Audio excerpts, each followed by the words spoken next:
Hello everyone, welcome to my mini vlog. कल रात को ग्रोसरी ऑर्डर करी थी और सुबह सुबह ही अमेज़न से डिलीवरी आ गई। चेक करने के चक्कर में पूरे किचन में सामान फैल गया है। स्टोरेज कंटेनर को मैंने रात को ही वॉश करके रख दिया था, क्योंकि जो भी ग्रोसरी का सामान आता है मैं उसको इस तरह से पहले स्टोरेज कंटेनर को वॉश करती हूँ, उसके बाद ही उसी में डालती हूँ। साथ ही साथ मैंने यहाँ पे दूध भी ऑर्डर किया है, और जैसे साथ में कुछ कुकुम्बर है यहाँ पे और अरबी मंगाई है। अभी अभी ब्रेकफास्ट किया है, तो यहाँ पे बर्तन वगैरह सारे ऐसे ही पड़े हैं सिंक में, तो मैं फटाफट से इसको क्लीन करती हूँ, उसके बाद ब्लॉग को कंटिन्यू करते हैं। तो यहाँ पे सारे सामान को मैंने अरेंज किया है, किचन को इस तरीके से पूरा क्लीन कर लिया है, और दूध के जो पैकेट्स आए थे उनको गर्म करने के लिए रख दिया। साथ ही साथ मैंने यहाँ पे आलू रखे हैं उबालने के लिए। कुछ बॉक्सेस तो मैंने सुबह धोए थे, वो तो सूख गए हैं, और कुछ बॉक्सेस मैंने अभी धो के रखे हैं, तो वो अभी गीले हैं, वो भी सूख जाएंगे। तो इन सारे सामानों को हम यहाँ पे बॉक्सेस में डाल के अपनी जगह पर रख देंगे। किचन को साफ़ करने में मुझे 20 से 25 मिनट लगे हैं, और देखने में लगता है कि बस तुरंत हो गया, लेकिन तुरंत नहीं हुआ है। 20-25 मिनट यहाँ पे मुझे टोटल सारा काम करने में लगे हैं।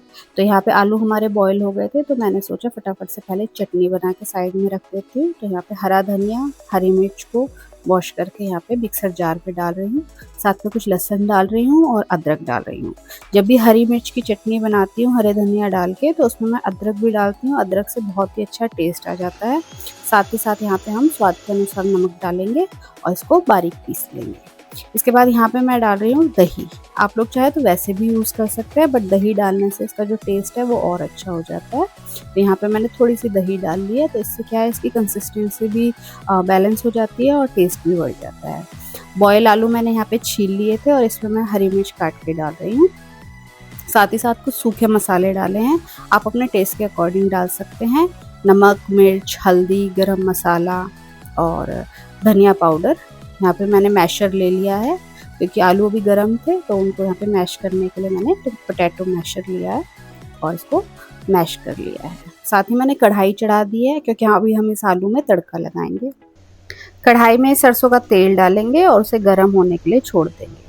जब तक हमारा तेल गर्म हो रहा है, यहाँ पे हम आलू को अच्छे से मिक्स कर लेंगे, और इसके बाद जैसे ही तेल गर्म हो जाएगा तो जीरे का तड़का लगाएंगे, और जो आलू का पेस्ट हमने रेडी किया है उसको हम कढ़ाई में डाल देंगे और अच्छे से इसको भून लेंगे। भूनने से जो मसाले हमने डाले हैं उनका जो कच्चापन होता है वो ख़त्म हो जाता है।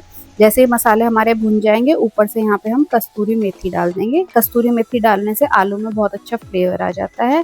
आलू की फिलिंग रेडी हो गई है। इसके बाद यहाँ पे हम बेसन का एक बैटर तैयार करेंगे।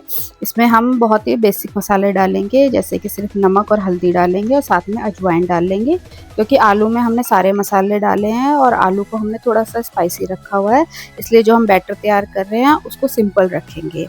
तो बेसन बहुत ज़्यादा पानी नहीं लेता है, तो इसलिए पानी थोड़ा थोड़ा करके डालेंगे और एक स्मूथ सा बैटर तैयार कर लेंगे। बहुत ज़्यादा इसको गाढ़ा भी नहीं रखना है और बहुत ज़्यादा इसको पतला भी नहीं करना है।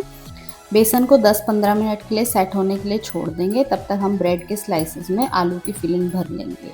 आलू की फिलिंग यहाँ पे मैंने भर ली है। इसके बाद मैं यहाँ पे ब्रेड को ट्रायंगल शेप में कट कर लूँगी, और साथ ही साथ मैंने कढ़ाई में तेल चढ़ा दिया है गर्म होने के लिए।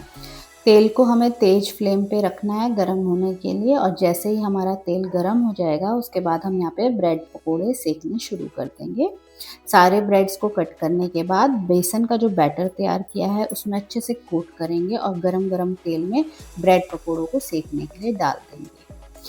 जैसे ही हम ब्रेड पकोड़े उसमें डाल देंगे, उसके बाद जो हमारी फ्लेम है उसको हम मीडियम पे शिफ्ट कर देंगे, क्योंकि अब हमें तेल बहुत ज़्यादा गर्म भी नहीं चाहिए और ठंडा भी नहीं होना चाहिए। तो इसलिए हमारा जो फ्लेम है वो मीडियम पे सेट कर देंगे, और दोनों तरफ से अपने ब्रेड पकोड़ों को हम गोल्डन ब्राउन होने तक सेक लेंगे।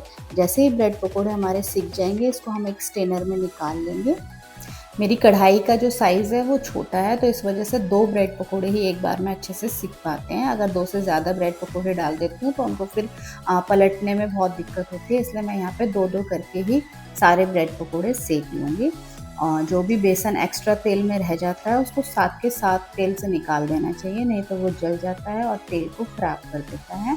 तो यहाँ पे मैं बाकी के जो ब्रेड पकोड़े हैं उनको भी अच्छे से सेक लूँगी। गर्मा गर्म ब्रेड पकोड़ों को हरी चटनी के साथ सर्व करेंगे। बारिश के मौसम में आपके घर में कौन सी रेसिपी सबसे ज़्यादा बनाई जाती है, कमेंट करके बताइए।